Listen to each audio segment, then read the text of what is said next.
Kamusta po kayo? Bago po ang lahat, first things first.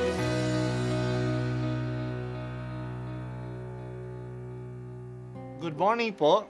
Sinisimulan po natin ngayon ang first things first. At dito po, tinatalakay natin sa unang bahagi ng umaga natin ay ang first readings na binabasa po sa banal na misa. Ito pong tinatalakay natin kasi madalas po kasi marami na tayong alam tungkol sa gospel readings. Pero konti po ang nagsasalita sa first readings. Pero ang first readings, bahagi din po yan ng Biblia, ng banal na kasulatan. Kaya susubaybayan po natin ang mga first readings, basahin po natin at kuminsan kailangan ng basahin ng 2 o 3 beses bago maintindihan kasi hindi po tayo familiar sa mga istorya at sa mga kaisipan na tinatalakay dito. Ang pagbasa mula sa sulat ni Apostol San Pablo sa mga taga-Roma. Mga kapatid, walang sino man sa atin ang nabubuhay o namamatay sa kanyang sarili lamang. Kung tayo'y nabubuhay, nabubuhay tayo para sa Panginoon.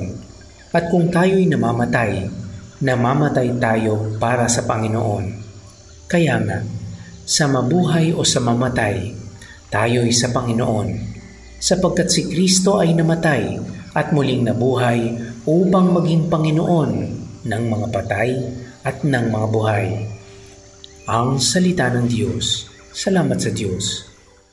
Nung tayo ay bininyagan, dumugtong na ang buhay natin kay Kristo. Kasama na niya tayo. Namatay tayo sa kasalanan. Kasama niya muli tayo nang tayo'y nabuhay. Dahil sa nabuhay tayo, kasama ni Kristo, magkadugtong na ang buhay natin kasama ng lahat ng mga binyagan. Kaya nawala na ang natural distinctions natin.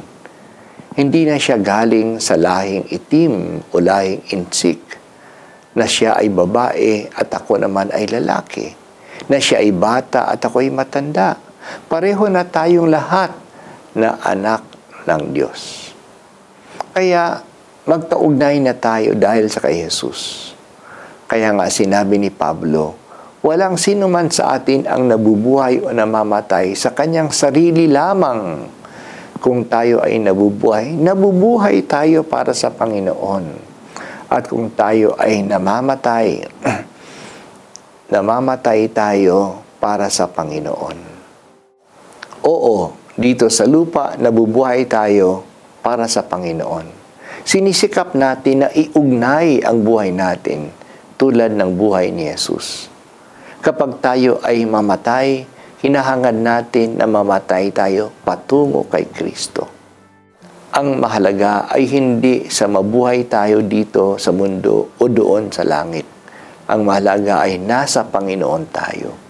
Siya ang Panginoon ng mga buhay at ng mga patay. Kaya sana ngayon, ang hangarin natin ay hindi tayo mamatay. Ang hangarin natin ay maging malapit at kasama si Jesucristo dito sa lupa at doon din sa langit. Nakakalungkot na may mga tao na ang gusto lang ay pahabain ang kanilang buhay dito sa lupa. Kaya lahat ng gamot ay iniinom, pabalik-balik na sa ospital. Hindi lang yan para sa mga matatanda. Yan din ay minsan ang hangarin ng mga anak. Pahabain lang ang buhay ng kanilang magulang o lolo. Para bang isang failure na mamatay. Kawawa naman at namatay na siya. Yan yung sinasabi natin.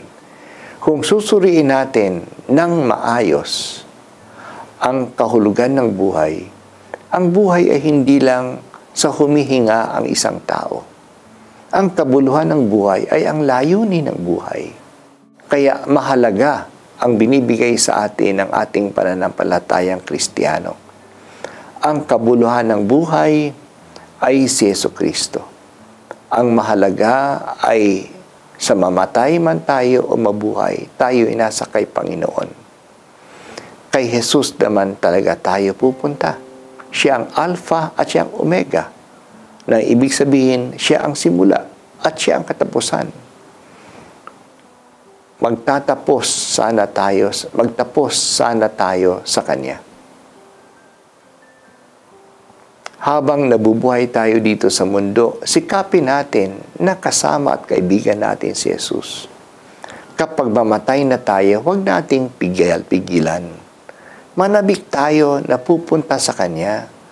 Yan naman talaga ang layunin ng buhay. Nananabik ako sa iyo, O Panginoong Hesus. Nananabik ako na makapiling ka araw-araw sa buhay na ito.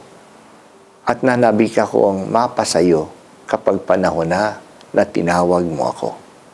Ito po ang unang pagbasa at ako po ay si Bishop Broderick Pabilio dito sa First Things First.